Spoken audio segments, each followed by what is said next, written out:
You're just gonna have to accept that what's happening right now is a-okay, and I'm the only one that can see it.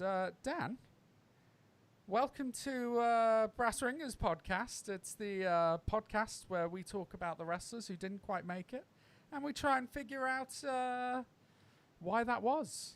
That's what we're doing right now. Hello to anyone watching. I don't think there's anyone. This is a very chilled NPR style start to this. I feel like there should be like some smooth jazz playing in the background. I like it. I'm into it. I like it. I'm just bringing the levels down today. How are you, sir? How's your week been? Pretty good. Week's been pretty good. Today's been really nice. Today was one of those days where I just sat down and I'm finishing all my work, so I don't have to do anything at the weekend. And I got through it all. Watched some great TV. Watched Winter Soldier. I'm feeling really good. I'm 3 Guinnesses deep. I feel great. I assume that was only the second one you'd cracked open. I didn't realise you were feeling yourself quite so heavily today. Yeah, there we are. I dig it. So today, as people can tell from my week's been fine as well. By the way, thanks for asking. It was implied. It was implied. It's spring. It's spring now, and that makes me happy because then it means we're closer to summer, and we might have one this year, and that'd be great. So I'm a happy camper. But we're not here to talk about the weather. We're here to talk about the wrestlers that were, but not quite was. I don't know what that's. I'm also extremely hungover. I should probably admit to the people watching this and leading it. So it's quite difficult today. Today we're talking about Too Cold Scorpio, and this is a bit of change of pace because it's a little bit more modern than the two that we've already done. We are dipping into the land of extreme of ECW predominantly. Dan, have you watched much ECW before today? I've watched quite a few documentaries. So I'm there's a great documentary on the network that's like 4 hours long. So I'm kind of what was going on there, who was there.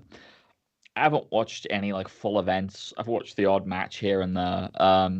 So yeah, I know it quite well through documentaries, but I'm not intimately familiar. Like I've never seen like a whole show before. Yeah. Yeah, I think similar. I've seen a lot of documentaries. I've seen a lot of other review shows talk about them. But I've never actually sat down and watched a full show. Still haven't. But after today, I'm curious to know if it's something that you would want to do. So let's talk a little bit about Too Cold Scorpio. I'm going to run through his history quite quickly. Debuted in 1985, kind of worked around some indies in the US until he got hooked up with Vader, who suggested he go out to Japan and kind of wrestle over for New Japan and work the dojo, which he went and did. He trained further in the dojo, and then in 92 came back to America and joined WCW. Had pretty decent success there, teaming with like Ron Simmons, and he also teamed with Marcus Alexander Bagwell, the future Buff Bagwell, and actually held the WCW tag team titles. That was Scott Steiner. I was about to say, isn't Bagwell? I'm not overly familiar with WCW. I get my muscle tones mixed up. That is very fair.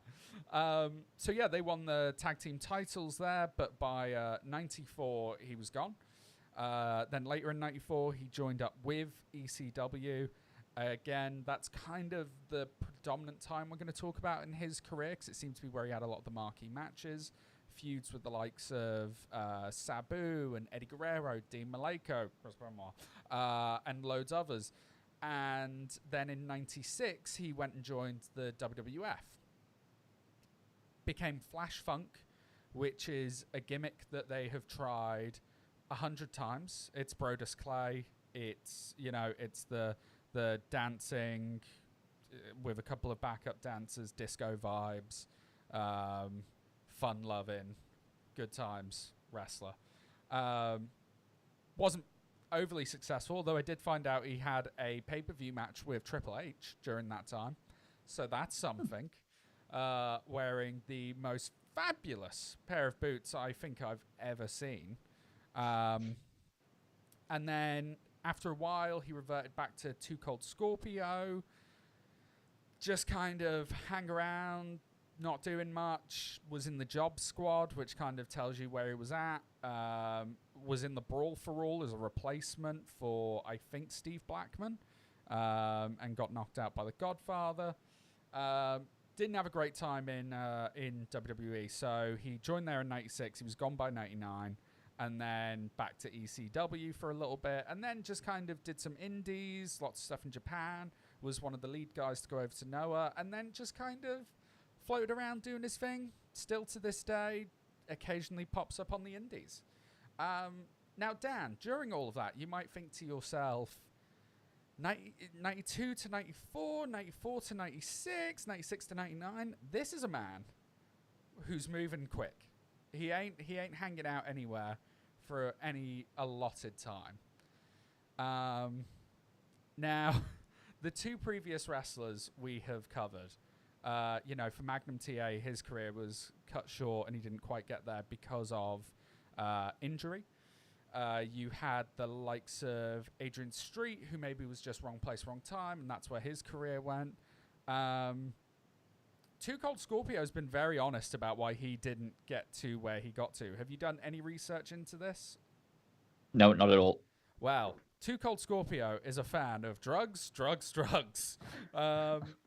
I saw he said in an interview that he got fired from WCW for failing a marijuana drug test. Eric Bischoff said, "Listen, we weren't looking." In another interview, he said we weren't looking for marijuana. But, my God, I didn't know a man who was more open and smoked more than Too Cold Scorpio. Like, he gave Rob Van Dam a run for his money. That's the level we're talking here. First of all, can I just say, it absolutely astonishes me that WCW were letting people go for testing positive for marijuana. Well, this is what Bischoff says in this interview, is he was like, listen, it wasn't we wouldn't have minded if he was. It's the fact that he was so open about it. Like, he'd come out of the car park into catering, stinking like a weed factory. And that's why we had to let him go, because it does get to a point where it's like, dude, you need to be a bit more discreet. And also this was early 90s, so maybe not as cool with it. So then he's in ECW for a couple of years, and he leaves ECW because that's what everyone should have done after a couple of years in ECW is leave. That seems to be the MO. It's only Tommy Dreamer that apparently stuck around to the end. Everyone else was like in and out. And then he left. I saw a shoot interview with him talking about this, and he left WWE in '99, calling Jim Ross, being like, he missed a show in Denver, which I believe was his hometown. Essentially because he was just cracked out of his mind. Like, he was really into crack. So he says in this interview, he calls Jim Ross and he's like, I have a problem. I really like crack. I need help. And Jim Ross is like, great, we're going to get you some help. Call me at Tuesday midday and we'll get this sorted. So then Too Cold calls him on Wednesday at midday and Jim Ross says, well, you're fired. Because I told you to call me on Tuesday, you were too strung out, you called me on Wednesday, nah, you're not serious. So here's your severance pay, I suggest you use it to get clean.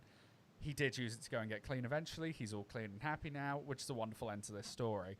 So it's very much a career that was kind of, maybe didn't hit full potential because of self-destructive tendencies. But let's get into some matches, shall we? And let's see what is kind of in-ring said about him. And I think we'll start with Too Cold Scorpio versus Chris Jericho in 1996. I believe this show was called The Doctor Is In. Yeah, very strange name for a pay-per-view. It was a really weird name. I didn't quite understand it. So, first of all, we get a very young Lionheart Chris Jericho coming out. Yeah. Um, how did this strike you as someone who's obviously seen most of Jericho's career, but I feel like you haven't gone back to that part of Jericho's career? What was that like to see? Well, yeah, I mean, I was growing up. I was a huge WCW fan, so I had, Chris Jericho was like a mainstay on that show on the mid card. And so yeah, I've seen a lot of this era Chris Jericho before. What struck me, I mean, we're not here to talk about Chris Jericho, but what struck me was that the dude's moves just have not changed. 25 years later, the guy's still doing all the same spots, all the Do, same do you know, moves. there's a moment in it where I'm like, very early on, I was like, he feels like he's not quite there yet. And then about 3 or 4 minutes into the match, I just hear him go, "Come on, baby!" And I'm like, "Oh no, this is yeah." He's been doing this shtick literally for 30 years now. That's Yeah. crazy. Um, so we get Too Cold coming out. He's in his Joey Styles is on commentary. Tells us he's wearing his Japan gear because he's just come back from there. Which I don't know if that means he's literally gotten off the plane and like he's ran in and it's all he had, or if he's saying this is a respect thing because he's feeling all kind of he's got his Japan on. He's like I'm ready to Mm. do some technical wrestling here tonight. So he comes out. We start up. It's a very kind of like simple start to the match. You know, lockups and reversals. You know, we then go into this very strange pretzel move that Chris Jericho does, where he like figure fours him, then gets the arm up, then spins him around. It looked amazing. And it looked like it hurt. And then Too Cold tries to do it, and he can't. I'm going to get more on this in the Sabu match, but Too Cold Scorpio has some incredible moves. Submissions ain't it, though. He Mm. really struggles with the like visual style of doing submission wrestling. Um, so we kind of start upping the pace. At this point, we start getting Bischoff sucks chants, which I assume is something to do with Jericho leaving because they're all chanting "You sold out" to him earlier. So I guess this is on the cards for this point. Yeah. Where do we go from here? Then Too Cold just kicks him in the balls. Just square kicks I Jericho was in the going to ask balls. about that. Yeah, it was the nut shot not illegal in ECW. Well, I guess there's no rules in ECW, Yeah, I guess is that's what kind I of the gathered. point. Yeah. Yeah. So I assume a nut shot is okay because he kicks him in the balls and then he just kicks him in the balls again. And it's great. Um, The referee just sort of like looks, and it's like, I mean, you almost think like, why is he there? And the referee just looks and goes, "Come on, man, what are you don't doing? don't kick What him are in the you doing? balls. No!" And then he does it That's again. It's just like, yeah. Um, there's a couple of beautiful like bicycle kicks, like very similar to like Sheamus's Brogue kick, which I really liked. one Um, of them completely misses. yes, that is Did you true. But catch then the that? one that does Yeah. hit does look good. Mm. And then we get this weird Jericho goes for his like move where he bounces off the ropes and dives out of the ring to his opponent on the apron, but the ref's just in the way. And it Yeah. completely like throws Jericho off and he tries not to hit anyone, and then you get the "you fucked up" chants, which I was like, this is a little harsh to be doing that. Um, then we get some nice slip kicks. He hits a mean power bomb onto Jericho and then gets up top and hits an amazing leg drop. I don't know what your feelings are on a lot of his top rope stuff. We're going to get more into it in the Sabu match, but everything he does off the top rope, I think, looks incredible. And you see like how this has influenced wrestlers today really heavily. Oh, the height he gets is unbelievable. Like, I mean, the guy has got some like thick legs and one of the biggest asses I've ever seen.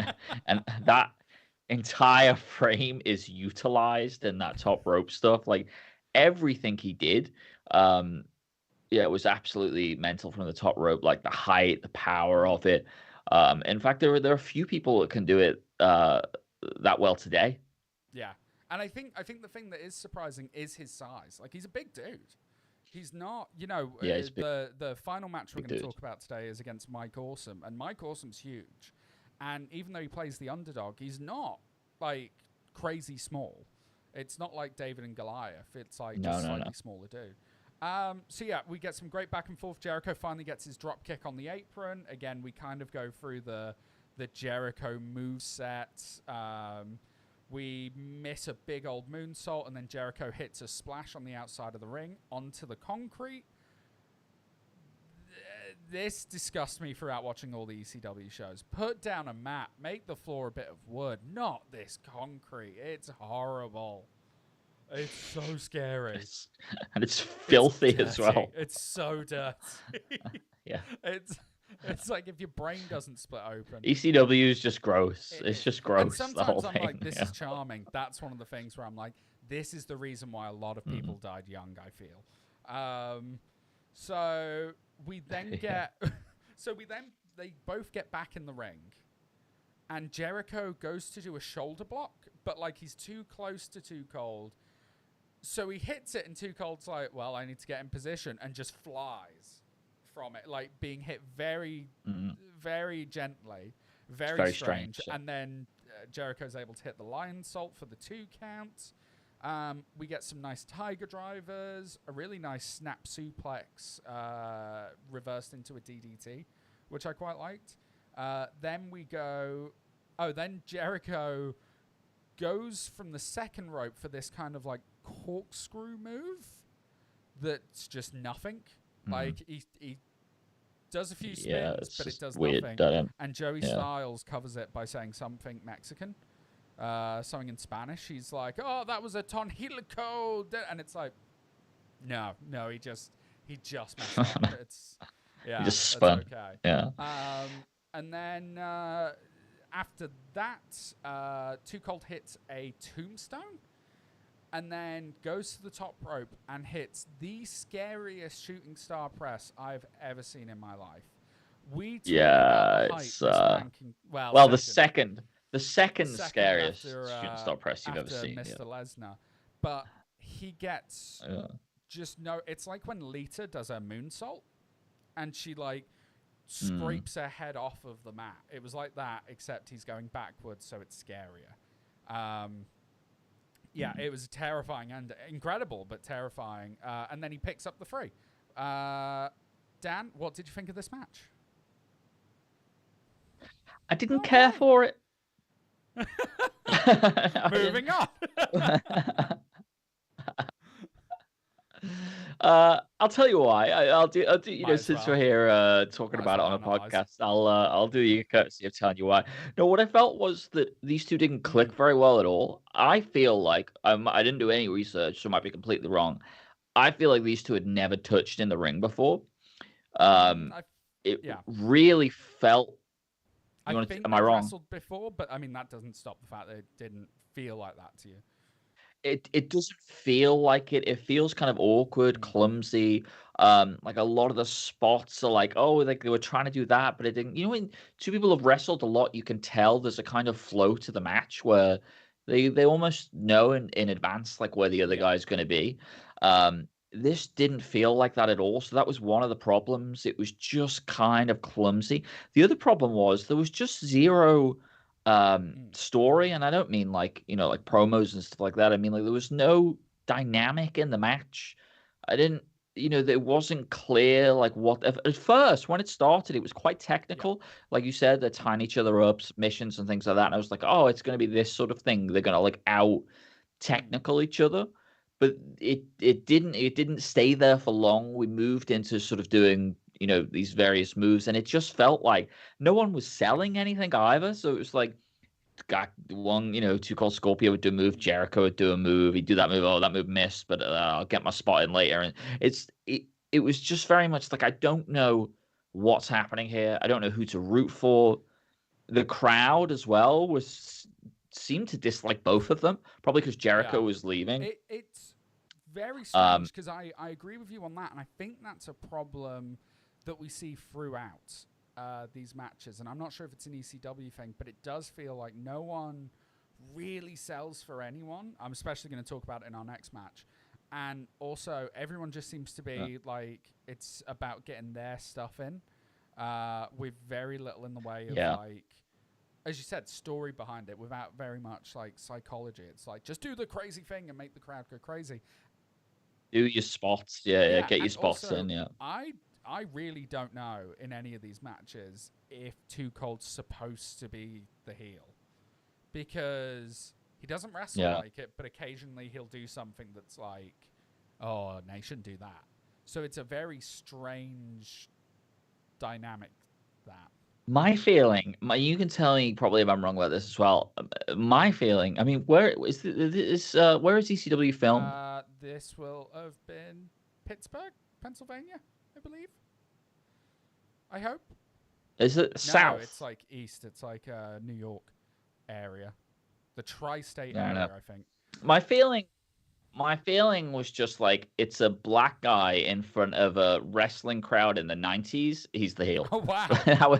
That's my that was my feeling, and I don't know if that's just because Yeah. if I was I don't know if that's just because I watched the New Jack Dark Side of the Ring documentary, and like he built like his whole career on that. But he was wrestling in the South, so maybe that's a little Well, bit but different. he But also took that that was the feeling I got. to ECW. But I think um like, and first of all, for any Americans that might get upset by that statement, this is an indictment about how the rest of the world views you, not our opinions. This is how we think you think. So maybe think about that. And his career, from what I've seen, does seem to be like that. Like, you know, he gets to WCW and the first thing they do is go, "You're going to tag with Ron Simmons," and it's like, why? They're so different. That doesn't make sense. They still do And that then, now. Vince McMahon well, still and does then that now. he Like goes no through all one. this 10 years later. He gets to WWF, and Vince goes, "I'm going to tag you with Ron Simmons," and it's like, give the man a fucking break. These two aren't like, they don't match. Vince McMahon did one of those recently where he's like, oh, I forget. It was like Titus O'Neil and uh oh god, Titus O'Neil Oh, was in a stable recently with last thing I remember was like Darren Young. Apollo Apollo Titus Worldwide. Cruz and Shelton No, Benjamin, it I was think. Like Titus, it was Apollo, just, and then Dana Brooke thrown in the mix for no reason. Yeah. I don't know, but Vince McMahon does this all the time, and I guess that's just he's a man of a But, bygone well, and era. you say that, I think a lot of wrestling promoters probably still are afflicted with this. That's true, yeah. Old Hey ho. guys, yeah. But so let's move on to the next match, which is CyberSlam 96. We have internet, therefore we Yeah. can have CyberSlam. And this is a television title match against Sabu. My first comment here is, what the fuck is that gear he's wearing? Too Cold is wearing a beautiful nappy with what I can only describe as blue chaps, but not by choice. Like they've been ripped into chap form. It's bizarre. Well, at first, I didn't know whether he was wearing polka dots. I didn't know what was going on. But the thing was, they started being ripped more the further the match went on. You got the feeling like if it had gone for another 10 minutes, the guy had just been in the nappy. It was not a flattering look, and I mean, I think it cycles through these photos, so he does wear this often. This match, we are just thrown straight in. There's no entrances. There's none of that. It's just title card. Bam. Sabu just runs at him, and we just start the fight, which is. They cut them out. Do you think the network cut them out, or do you think that's how it was? Or if ECW cut them out for like timing or something. I did do some research because I really struggled to understand the character of Too Cold Scorpio, and so I thought, well, maybe if I go and have a look at what he walked out to, I'll get more of an understanding of his character, because I think that's important, and I know ECW use copyright music. Well, he gets an entrance in the Jericho match, and it's quite entertaining. He does, but it's a lot of dancing to like a generic. Didn't touch on it. So generic hip hop sort of thing, yeah. Which he comes out to again later against Mike Awesome. So yeah, he comes out and he's doing like a jig and a jive, and I'm like, what is he listening to? So against Jericho, he was probably coming out to the hit song "Whoop, Yeah It Is," which is something they chant at him later on. Are you familiar with this song? Whoop, there Nope. it is. Whoop, there it is. No.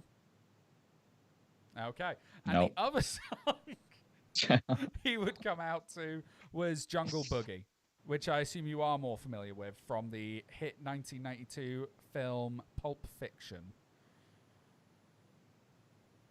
Well, I have Yes. seen that film Yeah. many times, It's so right at the yeah, start. It's like, get I down, wouldn't be able get to hum it down, for you. get down, get da da da da da da do do do do do do do do do do do. No.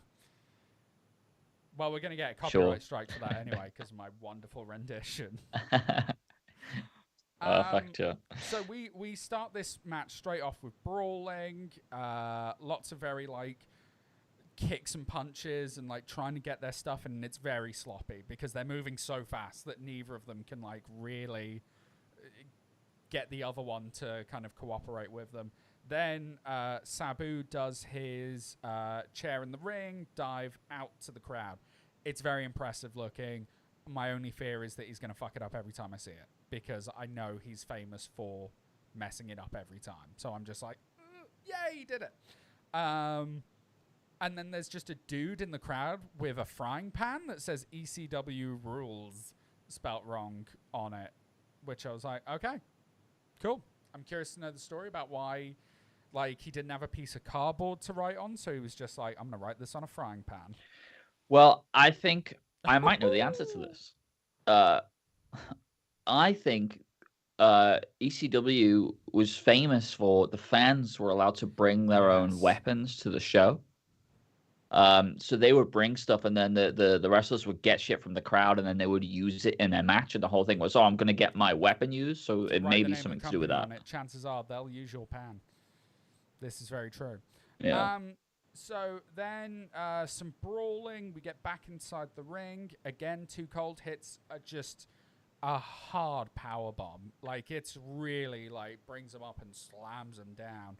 And then again hits that beautiful leg drop. Then sets up a chair in the ring and hits Sabu with a bulldog off of the chair, which didn't look terrible, but also wasn't great. It was a bit clunky feeling, that move. So then he tries it again, but Sabu reverses it. And it's at this point in the match, and I'm sure you noticed it at some point, the police officer at ringside. Yeah, I did notice that. So I couldn't. There's this just police officer who just seems to be doing rounds. He's just checking that everyone's okay, but he's wearing a stripper costume as a policeman's outfit. It's like all leather. It's like a leather hat, leather jacket, leather pants, leather belt, and maybe it was an ECW thing. Well, actually, I then looked out for it in the Jericho match because I watched them that way round. And in the Jericho match, they just look like, I was going to say normal police officers, but they don't. They look like kind of like film versions of it. Like, these are the prop costume police outfits, but it's like the blue shirt instead. So I was like, I don't know what's happening there, but it's very strange. I don't know if he was like angling to get, or like he was a big ECW mark, and he was like, if I dress like this, they'll be like, he's cool. We should hire him. I don't know if that was a thing, maybe. Who's to say? Maybe they just aren't real police officers. Maybe they're just like, they couldn't afford real security, so they just got a guy in the back to dress as one. It's very strange. It's very strange. But if you know the answer to that, please let us know. Sabu then hits a very nice victory roll, and then we slow it down. This match then becomes headlocks because they've been going so hard for the last like 10 minutes that they're like, okay. I have information about this also, which again is another theory. Both this match and the Jericho match, I believe, are on pay-per-view. Yes. But the thing is, at the time, the ECW pay-per-views they were televised, so they had ad breaks. And the commentators kept saying, and now we'll go to an ad break, but they also sold the pay-per-views on home video. Yeah.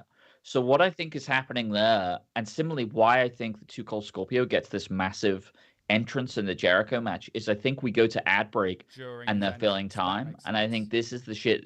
Yeah, I saw it. I think it's a series of rest spots while they're in the ad break. Um, so then once we slow it down, we kind of get to see Too Cold's submission offense again, and it is just so bad. Like he everything he locks in, it looks like he's just taking a breather, which is what he's doing. But like, there's no like or like any psychology. It's just like, I'm gonna put you in a headlock now, and I'm just gonna take a minute, which I don't begrudge anyone. Sandman then starts kind of getting. Oh, I just noticed as well. Sabu. Eve are in the chat box. Hello, Eve. Good to see you. They said this wasn't a pay-per-view. I'm assuming that was to the Jericho match. I'll keep an eye on that. So then Sabu starts getting his offense back, and then Too Cold flips the tables again with you'll never guess what. He kicks him in the balls. And then kicks him in the balls again. I'm like, Classic. oh, classic Too Cold. I love seeing a wrestler's spots for the first time. So then we kind of get to see more of Sabu's technical offense. So, not technical offense, is like hardcore offense. So, like the springboard leg drops, things like that. We see a beautiful moonsault by Too Cold Scorpio onto Sabu's legs. And it's weird because then Joey Styles covers it, but he's like, oh, he got the knees up, but Too Cold gets the pin on Sabu. So it's like, nah, he didn't. He just landed on his legs. That's okay. You're allowed to land on someone's legs. It's at this point the crowd just get distracted by something happening off to the side. And I don't know what it was, but I would be fascinated to know. So that happens. We get back in the ring. More kind of Sabu offense. He hits the Arabian Facebuster, which I think is a great move, where he like has the chair behind him and then does the leg drop holding it. I think that looks great to me. We keep this up, and then Scorpio hits this comeback by first hitting a Bro Derek, the kind of like tombstone, but a slam instead that Matt Riddle does now. And then immediately after that, he hits the Swagger Bomb that Jake Hager does, or Jack Swagger. And then immediately after that, he hits like a Twisted Bliss off the top rope. So it's one of those moments where you're like, okay, I'm seeing it now. This is like, I'm seeing the influence very clearly in like this free spots that loads of wrestlers now do. So we hit all of that. Then we get an amazing moment where Scorpio's out on the ringside and Sabu goes for a suicide dive and the referee's in the way. So instead of like moving, he just drops to the ground and Sabu goes flying over him, which I think looked great. Again, we kind of slow it down a bit and then we start building up. We hit another moonsault. Oh, and then we have the sequence outside with the table as well. So Sabu gets a table out into the crowd area, gets Scorpio on it, does his chair move and kind of goes for a senton bomb and just fucking smashes through this table. Like it explodes and he eats shit. That spot is crazy. I mean, what he does there is unbelievable. Like he jumps, the chair is almost in the center of the ring, like it's a bit off center. He jumps off the chair. From the chair, he bounces off the rope. Then he like clears the guardrail and just flies through the thing. Like it's a crazy spot. At this point, the crowd really pick up as if they've just been waiting for something huge to happen, and that was it. And it's at this point we then get there is 5 minutes remaining in this match, which is where I go, oh, okay. Okay, I see where we're going with this. So they both just keep hitting these big moves. Scorpio hits this insane moonsault leg drop. Like, it is ridiculous. It's something that if someone did it today, I would be like, that's insane. Yeah, it's crazy. Then he hits his 450 splash, but he then decides that's not good enough. instead of going for the cover. And then Sabu gets his offense back, manages to... This is where it gets a bit weird, because Sabu looks like he wants to set up for some stuff. But then he just decides not to at all. Like, he looks like he's going for it, and then immediately he's like, no, I'm not. I changed my mind. I don't want to do that, which is very strange, and does something else. It all gets a bit sloppy. Eventually, both of them have been made to look like an idiot, and then we decide to go to a time limit draw at that point. Dan, what did you think of this match? I'm curious to know what you thought of this style of match. Well, let's get one thing out of the way. Sabu is crazy. He's insane. Like, he's a crazy man. There's just something. There's something in that, like the way he throws himself around the place.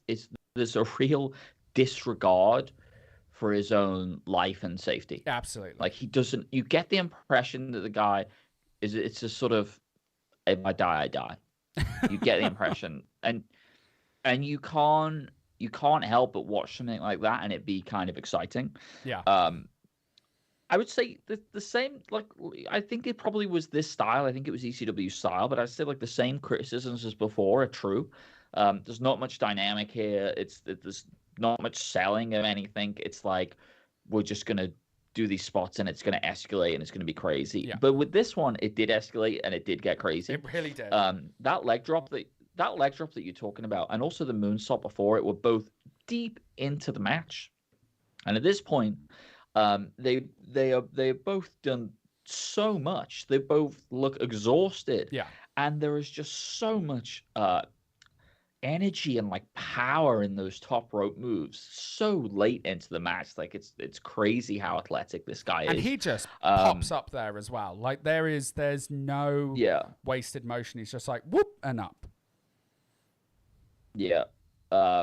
So I like this one a lot more. It's a really it is what it is. It's ECW at the time. It's these mad sort of explosive moves, these big spots, and the crowd are a little bit funny right until that table spot. It's as if the crowd are waiting for the hardcore moment. Do you know what I mean? That's what they want. They're That's just what there for the bloodlust. Yeah, they're here for that big, and then they got into it, and then the ending is quite fun, isn't it? It's like, oh, who's gonna get the pin? Is anyone gonna get it before the time runs out? And yeah, Sabu trying a few things, and then the way they do that sets up another match. I don't know if they had one, but it seems to set up another match.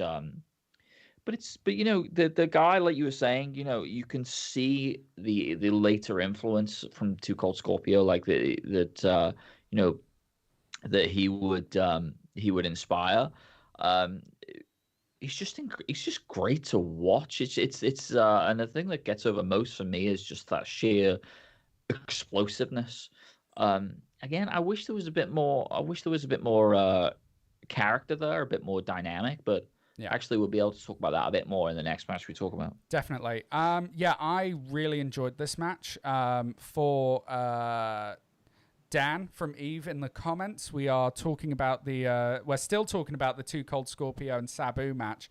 I know that he is a massive ECW mark, so if you have an opinion on this match, please let us know, because I know you absolutely love this. Yeah, I really enjoyed this, because to me, this is, as someone who doesn't watch ECW, when I think ECW, I'm like this, where the moves are very innovative. Yeah.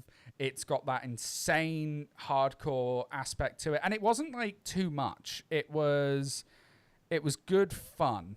Yeah. But it wasn't like a crazy barbed wire death match, was it? It was like, you had the big spots. It looked really dangerous at times. But there's also a really solid wrestling foundation here. Both of them are extremely competent in the ring. That Dan's from Eve's just I need to say from Eve, because there's two of you. He's just made a very good point in the chat. He says ECW was the place that made Malenko versus Guerrero. Their fans loved wrestling, but their shows were long, so depends on where the match took place on the card to how the crowd were. At the time, Sabu v Scorpio was a 5-star match. Haven't watched it in years. I checked. According to Meltzer, it was a 4.5. So sort it out, Dan. You're one behind. You're half a star off. No, it's fantastic. It's such a great match, and I think that is probably the case. It may have been that it's a filler because all the matches are so intense. It's not like a WWE show where they've got like the start off with a match that's kind of like explosive and then go to a heavyweight match and then a tag match. And then it was a lot of guys doing not similar stuff, but like a lot of explosive, a lot of crazy things. So it was always moving and always fast paced. So I can imagine getting burnt out. I saw Paul Heyman talk about that they wanted to have a bit of everything. Yeah. They wanted to have the technical guys. They wanted to have the hardcore stuff. They wanted to have the fun, the comedy, and all of that. I'm wondering if it's an era thing. I'm not sure what year Malenko Guerrero was. I feel like it was earlier than this, but he can correct me if I'm wrong. Yeah. But the next match we're going to talk about, that is a very different ECW, and the landscape, it feels like it's completely changed only a few years later. Yeah, absolutely. So we'll move on to that now. That is the last match we're going to talk about is Scorpio versus Mike Awesome from it's just ECW on TNN in 1999. So we are like right back in the main Dan from Eves just said Rob Butcher, who was really the main creator of tape trading scene in the UK, gave it a 5-star, and that's better than a Meltzer 5-star. Is a bloke right? Who could burn off VHSs in the car park. I mean, to be fair, I think both opinions are incredibly valid. So this is a very different ECW. For one, we don't have just Joey Styles on commentary. We now have a co-commentator, which is, I believe, Don Callis from current Impact and AEW fame. At the time, he would have been known as Cyrus, I'm going to say. So we start off with this match with Too Cold coming out. He's wearing this he's back in his Japan gear on the bottom half, but then top half, it's like this Shawn Michaels, but more of a wrestler because it's got the turnbuckle springs holding his jacket together. It's a look. Yeah. And he's got Jazz with him. Yeah, it is. Which I was like, that's so cool. He's got Jazz with him, yeah. He's got Jazz, of course, an Eve alumni. She has performed there before. Well, I was just about his outfit. We're deep into the Attitude Era here, aren't we? Oh yeah, 99. You can see that here. Yeah, it's the leather. It's the more sort of edgier appearance. So wrestling it's been 3 years, but wrestling has changed massively at this point. Yeah, and also they're now on TV. So what I will say, the color is a lot more saturated now. They're touring, so this is in Atlanta, so they're moving a bit further afoot. There just seems to be a bit more. It's still that kind of grungy ECW vibe, but everything just feels a bit more polished now. So he comes to the ring, and then Mike Awesome comes to the ring. This man has the body of a brick shithouse, but the face of an accountant. He looks like he knows his way around a tax book.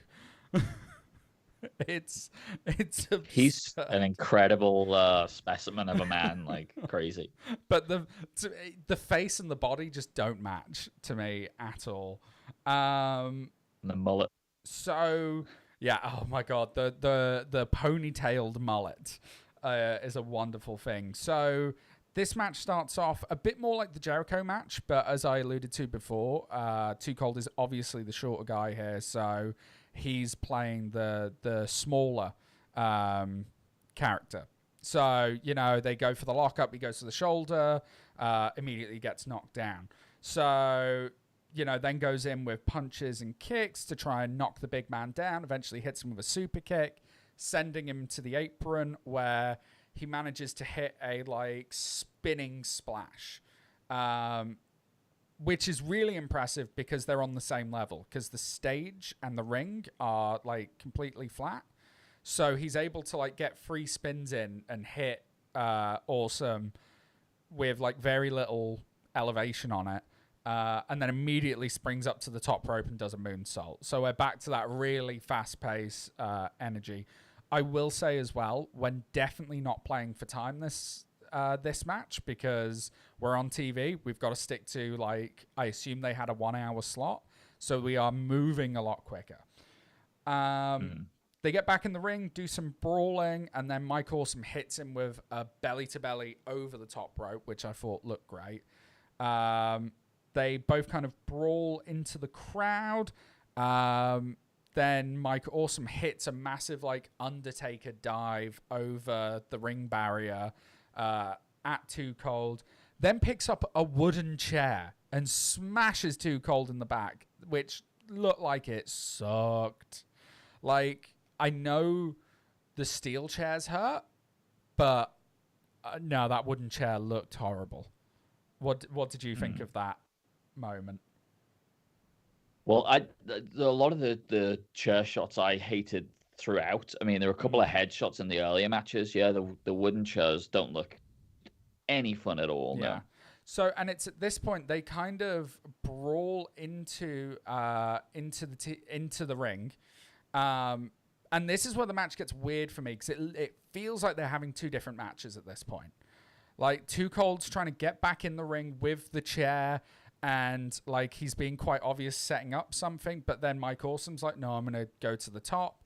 And he does this kind of, like, jumping clothesline where it looks like Too Cold's supposed to get the chair up and smash Mike Awesome with it, but Mike Awesome's just having absolutely none of it and just takes Too Cold down. And then they start brawling and trying to set up moves that the other one doesn't feel like they want to do. Like, this feels like they don't have chemistry. Like, this feels like they really aren't working together during this match for me.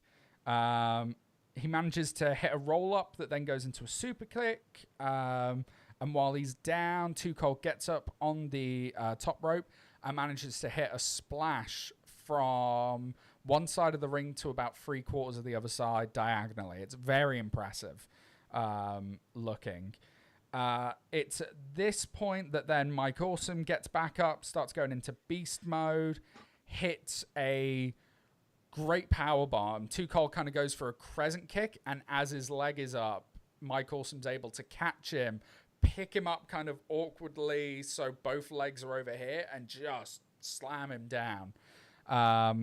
And then at that point, he goes and gets a table set up in the ring. Jazz then gets involved, starts, like, punching Mike Awesome. He's having none of it, gets her up for a power bomb. And then we get this weird kind of, like, I guess it's supposed to be a crossbody to Jazz that then knocks over Mike Awesome. Yeah. The rings are smaller, I believe, so it just looks a little bit awkward on that, but still kind of cool. They both get up to the top rope, start brawling again. Mike Awesome then hits a disgusting powerbomb through the table in a moment that reminded me of, do you remember the WrestleMania where Seth Rollins and Randy Orton did the RKO spot where he, like, flicks him up off the curb stomp and RKOs him, and he just, like, starts going crazy in the ring to the point that the referee has to go up to him and go, pin him. You gotta pin him, yeah. Mike Awesome has that moment where he hits this powerbomb and he's just stood in the ring going, for like a solid 40 seconds. I've gone so red doing that. For like a solid 40 seconds, he's doing this before he's like, okay, I should pin him now. And that's the end of the match.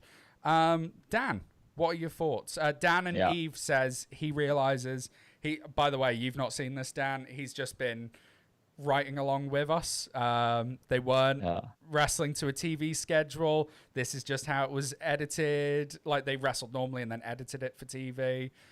He's a massive wrestling historian, especially of ECW. So he's been critiquing as we've been going, but it's all good. Thoughts? Yeah, I like this one a lot more because there's a dynamic here Mm. Oh, and also the commentary is better. That's one of the things that I forgot to mention. Joey Styles' commentary is appalling for a number of different reasons. One of them being, it's literally it's just like the play-by-play guy, but he's but in the most boring way. Mm. Like he just will literally just say, "Oh, he's just punched him in the face. Oh, he's kicked him. Oh, he's the roll up. Oh, he's not trying to tell like the story of the match at So all. I think In the first with two that, matches, just to add to that, there's I watched a few more matches after this of Scorpios. And, yeah, I think along with a lot of other wrestling fans, when we're not making notes for it for this show, I tend to watch matches like this. yeah, And part of what drives that look up is the commentator will say something along the lines of, "Oh, what's he about to do?" Or like you hear in the voice, "We start going up because then we hit a crescendo."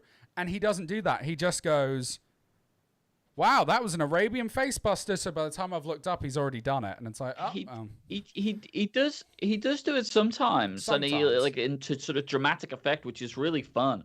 And I like those moments. But my main problem is this: he's not the other job of a commentator is not just. I mean, we can see what's going on. yeah, I can see that he's just punched him between the eyes. It's not just that; it's to tell you what's going on outside of that. It's to put over the story of the match. yeah, Um, in the 99, I guess this latest match we were just watching is that's achieved a lot better. We get the sense that like Mike Awesome's this big dominant monster, and he plays that in the match. mm, Too Cold Scorpio spends a lot of the match selling and rolling around, and then he makes his comeback, and the idea is, oh, this is the first bit of challenge that Mike Awesome has seen. He's not used to this yeah, level of challenge. See, for me, this is what makes wrestling watchable. It's about stories, and even though the match is short, at least there's a dynamic here. yeah. There's something to latch onto. We know what's going on. The finish of the match is disgusting. It's absolutely disgusting. Like it's a power bomb from the top rope, And and his and footing is like, and he's so tall. He's such a tall man it's as at well. least like Like, how 15 feet high is up. that? It's at It's least that. so It's at tall. least that. It's crazy.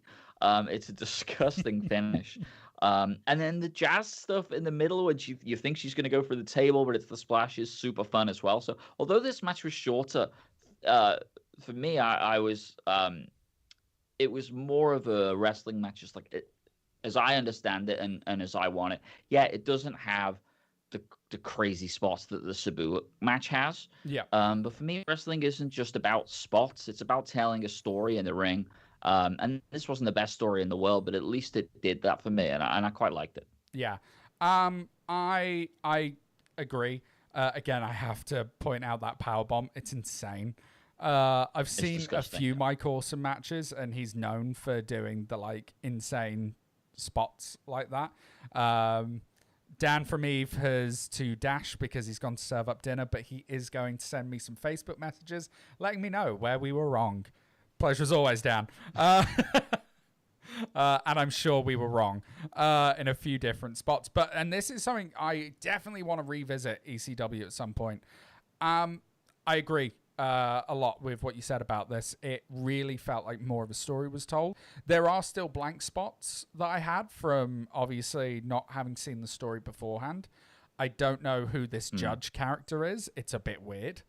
Because to Yeah, the me, judge, like at this point in ECW, like from my perspective of the Rob Van Dams and the Sabus and the Mike Awesomes, Too Cold, Sandmans, is you don't have like the gimmicks don't tend to be like to me that's a very new generation. I'm a bin man, I'm a hockey player type of gimmick. So it's a bit weird that there's just this judge ringside. But yeah, I think the story told in this match is great, even though I think it gets a little sloppy in the middle. The kind of big spots in the story that go with it tell a beautiful tale. So overall, what were your impressions of Too Cold Scorpio? Well, I just think he's just a fantastic wrestler. Yeah. Firstly, um, that uh, that technical, but probably the best wrestler we've talked about yet, I would say, in terms of Yeah. versatility, in terms of spectacle, in terms of athleticism, certainly. So probably the strongest wrestler we've seen. I don't know that we got the chance in these matches, um, like I said, to see a lot of that character. We saw a bit in the Jericho one. I think at his most charismatic in the Jericho one. The entrance. There's a point in the Jericho one where he goes outside and he's like, "No, I've got a plan. I've got a plan. Don't I do worry." like And you're that. like, I do "Oh, love the I can." heel. No, I've got an idea. Yeah, Yeah. yeah. I could see some But wait, personality when you starting say to the come through character's there. not there, what more character do you need? Yeah, that's Or is it. it that way? Is it That's that it. way Yeah, or that way? I don't know, but he kept I'm changing not it and it sure. upset me. Uh, Um, but yeah, but great. yeah, I mean, you just it's in ring stuff you can't really argue with. Yeah, it's sloppy here and there. Maybe he was high or drunk or whatever, but definitely, I think the best wrestler we've talked about yet in terms of like just pure in ring ability. definitely. I mean, I think was he likely to be WCW champion? Probably not. Was he likely to be WWE champion? Almost definitely not. Should he have been ECW world champion? 100%. The Sandman was ECW world champion, and he can't wrestle. So, Yeah. I'm saying absolutely he should have been a champion. I really want to. Well, and after this, I did revisit more matches of his. I watched him wrestle Eddie Guerrero in his first ECW match, I believe, for the TV title. I then watched a couple of WCW tag matches. I watched some Flash Funk stuff, and he's just such a solid performer. Just maybe needs some work on the character stuff, but yeah, no, I think he was absolutely fantastic. And I think these were all well, I was going to say late career, but you said he's He's still going. 10 years into his career, right? Yes, yeah, we're about 10 years at this point. Yeah, but I don't know if these. I mean, this is a common theme. Like certainly was with Adrian Street, and I'm sure it would have been with Magnum TA as well. Is that like I don't know that you can call like these fucking old guys coming out at indie shows and like not taking any bumps. I don't know if you can call that like it's still their career. I For me, believe he's now a head trainer at a wrestling school somewhere in the States. I want to say like Rocky Mountain or something. He wrestled recently on GCW's For the Culture show, where I've only seen clips from it, but I saw that man hit a 450. And so I'm like, at his age to hit a 450? Oh, how I old think he's is like he? 55, How old is he now? maybe? However, I did see another match of his, which was uploaded in January this year. I'm hoping it didn't happen in January this year, where it was him versus Marty Jannetty. And it happened in the last few years, and it's a match where I turned it off after 5 minutes because it took that long for them to lock up in a 12-minute match. So I was like, nah, you know what? This is going to make me sad. I'm good. But yeah, he's still going. He's still kicking ass. I think he's mostly a trainer, pops out every now and again to do the odd bit. To do the odd 450. When you only have to bust out one 450 a year, you got at least 5 more of them. Well, it's more than I've got. So I'm still in my 20s and I can't hit a 450. I can't even hit a maths. I don't know. A 50. 50. Jesus. Dan, what entity, what gimmick, what man of 1,000 holds are we looking at next week? We are looking at the technical wizard, Mr. Dean Malenko. What? The actual man of 1,000 holds. I set myself up there, and I don't know. I'm hungover still. I'm very excited for that because I know of Dean Malenko. I've seen some of his matches, but I think he'd retired by the time I started watching wrestling. So, lots to check out there. I've got one match I'm really excited to show you. I don't know if you've seen it or not. I'm hoping that you haven't, but it's a real hidden gem. So look We forward to that will next week. start listing, I think, the matches that we talk about in the descriptions down below once this live video's gone out. So if you do want to go and check it out. Also, almost everything we watch is on the network. Occasionally, it'll be something that you can find on like Daily Motion or something. But for the most part, it's on the network and it's legal. If you have a network subscription. If you don't, then it's illegal. So stop watching that, however you're doing that. We should probably start doing that. That'd be good. I think that just about wraps it up. We've gone way over time. It's been an hour, so we should probably shut up. Mm-hmm. Dan, have you got anything to plug before we go? As always. No.